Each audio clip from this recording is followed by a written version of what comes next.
ये गारंटी से हम कह रहा हूं, ये कोई फिल्मी स्टेज थोड़ी है।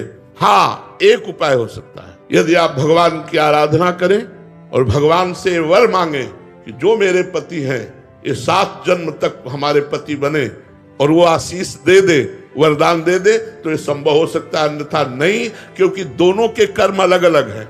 जैसे हम एक घटना तुम्हें सुना रहे, एक की पत्नी बड़ी भक्त थी, वो पत्नी पर बहुत प्यार करते थे, पर पत्नी गुरुजी की आज्ञा से चलती थी, पर उनको संतों से कोई प्यार नहीं था, वो पत्नी से प्यार करते थे। तो एक दिन पत्नी ने बहुत प्रेम से उनसे कहा कि हमारी एक बात मानोगे, आप हमारे गुरुजी से दीक्षा ले लीजिए। उन्होंने कहा ठीक है, बुलाओ गुरुजी को। और दीक्षा लेने के लिए गंगा स्नान करने के लिए चले तो गाँव के 2-4 लोग मिले, बोले अरे, और वो धोती लेके वापस आ गए, बोले नहीं लेना मुझे दीक्षा। दोनों का शरीर छूटा। तो पति आसक्त होने के कारण उसका मोक्ष नहीं हुआ, और वो राजा की राजकुमारी के रूप में जन्मे। जहां वो राजकुमारी जन्मी, वही हथिनी से वो पुत्र के रूप में प्रकट हुआ, हाथी का शावक। नव युवक अवस्था में हाथी आया और श्रृंगार करके राज सवारी निकली, और राजकुमारी सिंहासन पर आरूढ़। तो जे भी उसने देखा तो पूरी स्मृति जागृत हो गई कि ये तो मेरी पत्नी थी। अब ये राजकुमारी और मैं हाथी हूं, कैसे मिलन हो सकता है? वो चुपचाप सहता रहा। अब राजा ने अपनी राजकुमारी का स्वयंवर रचा।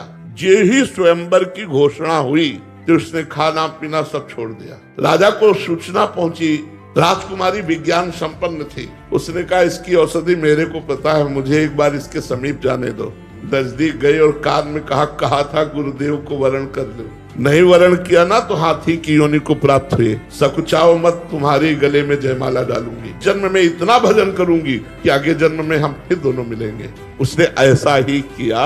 भजन के प्रभाव से अपने पति को हाथी की योनि से मुक्त करके अगला जन्म फिर मनुष्य का हुआ। फिर तुम्हारे जी दोनों आपसे दीक्षा ले लें।